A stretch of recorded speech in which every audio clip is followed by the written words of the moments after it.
کیونکہ اب جو ہے ہمیں اس کتاب کے جوابات اپنے ہر ایک مسیحی کو یا کم از کم ہر ایک خداوند کے کلام کے سنجیدہ طالب علم کو سکھانے پڑیں گے۔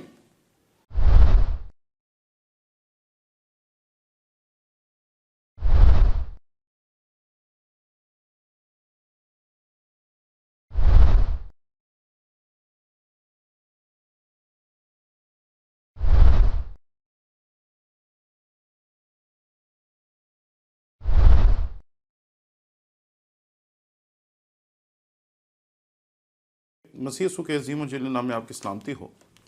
میرا نام پادری ٹونی ولیم ہے اور میں آج اپنے ان تمام دوستوں کے ساتھ، ساتھیوں کے ساتھ، بہنوں اور بھائیوں کے ساتھ بات کرنا چاہتا ہوں جو اپولوجسٹ ہیں۔ میری اس ویڈیو کا مقصد کسی عام بندے کے ساتھ بات کرنا نہیں ہے، بلکہ ان سے ہے جو کہ اپولوجسٹ ہیں۔ نہ ہی میں یہ کسی سے سوال کر رہا ہوں اور نہ ہی مجھے کسی سے ان سوالوں کا جواب چاہیے، نہ ہی میں کسی پہ اعتراض کر رہا ہوں کہ وہ مجھے ان اعتراضات کا جواب دے، کیونکہ پچھلے 1-2 ہفتے میں اس کتاب کو لے کر جو بھی بحث چلی وہ آپ نے بھی دیکھی، ہم نے بھی دیکھی، آپ نے بھی سنی، ہم نے بھی سنی۔ اب ہم اس مقام پہ ہیں کہ بائبل سوسائٹی اور ہمارے جو ساتھی رفقا ہیں، پادری شفیق کمل صاحب، محترمہ غزالہ شفیق کمل صاحب اور عالی جناب پادری ضیاء المسیح صاحب، general secretary Pakistan Bible Society Anthony Ijaz لیمل صاحب اور ایف جی بائبل کالج کے پرنسپل عالی جناب پادری پروفیسر ڈاکٹر لیاقت کیسر صاحب، انہوں نے مل کر اور دیگر تمام مسیحی اکابرین نے مل کر جو کچھ بھی اس کتاب کے بارے میں طے کیا وہ آپ کے سامنے ہے۔ لیکن میں آج اس حوالے سے بات کرنا چاہتا ہوں کہ اس کتاب کے بارے میں 3 باتیں کی گئیں کہ یا تو اس کو بین کر دیا جائے، یا اس کی تصحیح کر دی جائے، یا اس کو ایسے ہی چلنے دیا جائے۔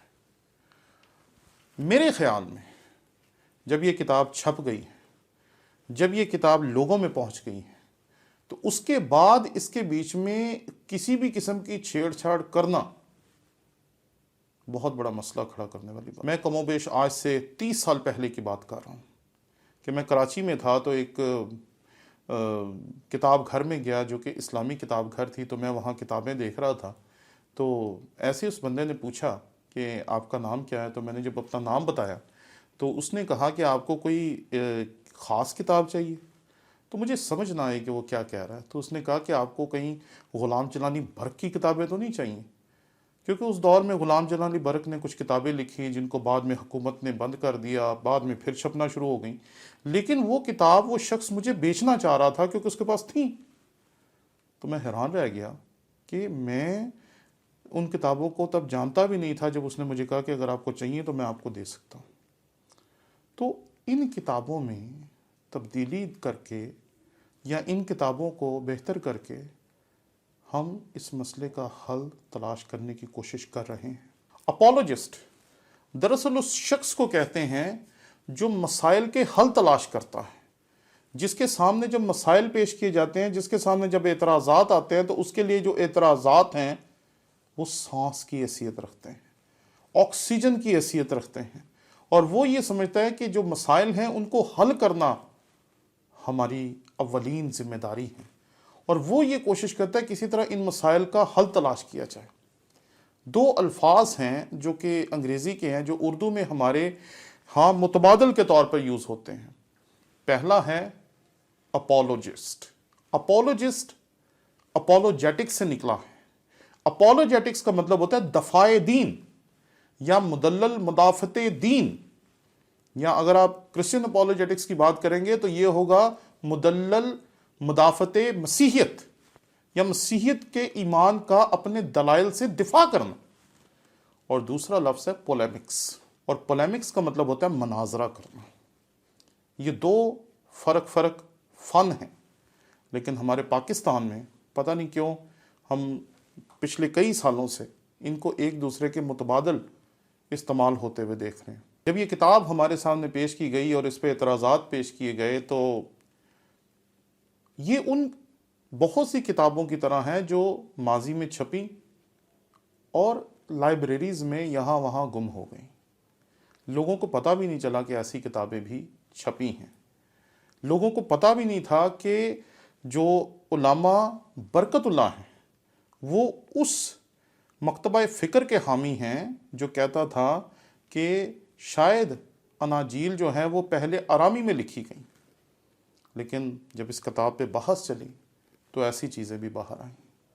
لیکن اچھی بحث ہونا اور مستقبل کی طرف جو بحث لے کے جائے، جس کے بیچ میں آپ غور و خوض کریں، لوگوں کے ساتھ گفتگو کریں، لوگوں کو اکٹھا کریں تاکہ وہ مل جل کر بات چیت کر سکیں، یہ منفی بات نہیں ہے. اس لیے اس کتاب کو سامنے لانا، یا اس کتاب پہ بات کرنا کوئی غلط بات نہیں ہے. جب میں اس کتاب کے بارے میں پڑھ رہا تھا تو مجھے بہت سی چیزوں کو دیکھنے کا موقع ملا اور میں نے بہت سی ویڈیوز دیکھیں. ایک ہمارے بھائی شفیق کمل کے رفیق ہیں جن کا نام تھامس صاحب ہے، علامہ تھامس انہیں کہتے ہیں. انہوں نے مجھے بہت ساری ویڈیوز کے لنک بھیجے کہ آپ ان کو دیکھیں تاکہ آپ بہتر طور پہ چیزوں کو جان پائیں. تو میں چونکہ اپنی کتابوں کے ترجمے میں مصروف تھا تو میں نے اس کے درمیان کچھ ویڈیوز بھی دیکھیں، اور میں یہاں ایک ویڈیو کا تذکرہ کرنا چاہوں گا اور اس کا لنک میں ضرور ڈسکرپشن میں بھی دوں گا اور یہاں سکرین پہ بھی آپ کے سامنے آ جائے گا، جس کے بیچ میں 2 گھنٹے 8 منٹ اور 44 سیکنڈ پر شفیق کمل صاحب ایک کتاب کا حوالہ جو ہے وہ حکیم عمران ثاقب صاحب کی نظر کرتے ہیں. لیکن جیسے ہی اس کتاب کا تذکرہ آتا ہے، تمام علماء تھے انہوں نے ایک دم سے اس کے بارے میں بولنا شروع کر دیا اور میں حیران تھا کہ اس کتاب پہ بات ہی نہیں کرنے دی. حوالہ الاتقان جلال الدین سیوطی. وہ حوالہ نہیں دیں گے. کیوں نہ دوں حوالہ؟ یہ کیا بات؟ اچھا ٹھیک ہے، آپ نے انسائیکلوپیڈیا کا حوالہ دیا، دکھائیں مجھے انسائیکلوپیڈیا. تو میرے کچھ طالب علم ہیں جو پی ایچ ڈی اور ایم فل کے اسٹوڈنٹ ہیں، تو میں نے ان سے پوچھا کہ آپ مجھے اس کتاب کے بارے میں بتائیں. ریسنٹلی اس کتاب کا لنک جو تھا ہمارے پیارے بھائی ضیاء المسیح صاحب نے اپنے فیس بک کے پیج کے اوپر شیئر کیا. اس کتاب کا نام ہے الاتقان فی علوم القرآن. میں نے اپنے طالب علموں سے پوچھا کہ میں نے کہا بھئی اس کتاب کی کیا اہمیت ہے؟ تو انہوں نے کہا کہ یہ تو بہت مستند کتاب ہے جو ہمارے مدرسوں میں پڑھائی جاتی ہے. تو میں نے کہا اچھا، تو میں نے کہا آج بھی؟ انہوں نے کہا جی آج بھی. حالانکہ اگر آپ کبھی بھی قرآن پاک پہ تحقیقی کام کو دیکھیں، خواہ وہ اکبر مسیح کریں تعویل القرآن کی صورت میں، خواہ وہ سلطان محمد پال کریں ہمارا قرآن کی صورت میں، خواہ وہ رام چندر دہلوی کریں اعجاز القرآن کی صورت میں، خواہ وہ کے ایل ناصر صاحب کریں قرآن پاک کے متن کا مسلمان علماء کی تحریروں کی نظر میں جائزہ، سب نے اس کتاب کو استعمال کیا. لیکن اس کتاب کو جوں کا توں آج بھی استعمال کیا جاتا ہے. ضیاء صاحب، آپ نے جب اس کتاب کو اپنی فیس بک وال پہ شیئر کیا تو میں بہت خوش ہوا کہ اگر میں اس کتاب کے بارے میں بات کرتا اور کسی کو پتہ بھی نہ ہوتا کہ یہ کتاب کون سی ہے تو شاید اس ویڈیو میں مجھے وہ کتاب منگوا کے دکھانی پڑتی. لیکن وہ ذمہ داری آپ نے پوری کر دی. آپ نے بتایا کہ انٹرنیٹ پہ یہ کتاب مفت پڑی ہوئی ہے، آپ اسے ڈاؤن لوڈ کریں، اسے پڑھیں، اور پھر آپ کو پتہ چلے گا کہ متن کے اوپر ایسی بہت سی کتابیں ہیں جو ہر مکتبہ فکر کے پاس موجود ہوتی ہیں جن کو تحقیقی کام کے لیے استعمال کیا جاتا ہے.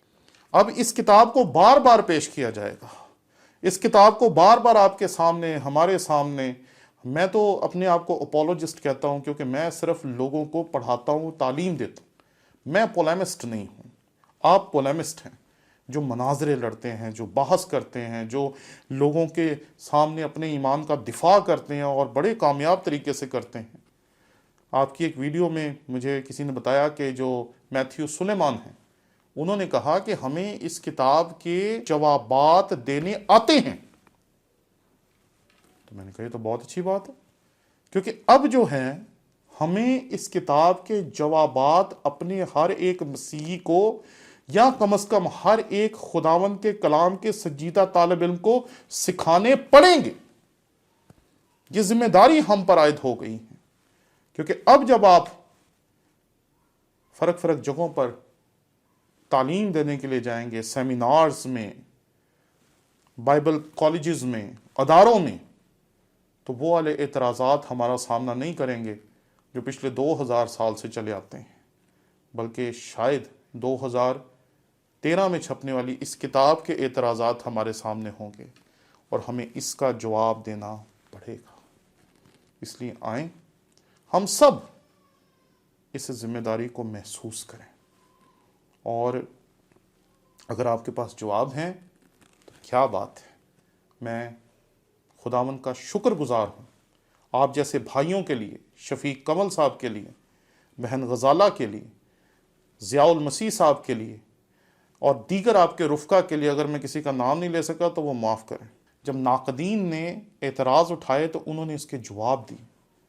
اب ضرورت ہے ان جوابات کو عام لوگوں تک پہنچانے کی، تاکہ ہم بتا سکیں کہ اگر اس کتاب میں سے کوئی اعتراض آئے گا تو اس کا کیسے جواب دیں گے. کیونکہ پہلے ہم ان اعتراضات کا جواب دیتے تھے جو 2000 سال سے چل رہے ہیں، جو 1000 سال سے چل رہے ہیں، جو بار بار پوچھے جا رہے ہیں، لیکن اب ان میں ان اعتراضات کا بھی جواب دینا پڑے گا. اس لیے آئیں اب ایک نئی اور تعمیری بحث شروع کرتے ہیں، اور ایک دوسرے پہ تنقید کرنے کی بجائے ہم مل کے اس کے بارے میں ویڈیوز بنائیں، تاکہ ہم اپنے عام ایمانداروں کو جو بیچارے پریشان تھے، جو فرانس سے فون کر رہے تھے، انگلینڈ سے فون کر رہے تھے، امریکہ سے فون کر رہے تھے، آپ کے ساتھ لائیو ہو کے آپ کو کہہ رہے تھے کہ اس کا کیا جواب ہم دے سکتے ہیں، آئیں ہم ان کو سکھائیں. آپ بھی، شفیق کمل صاحب بھی، ضیاء صاحب بھی، اور آپ کی پوری ٹیم، تاکہ لوگ اپنے ایمان میں پہلے سے زیادہ مضبوط ہو سکیں. شکریہ.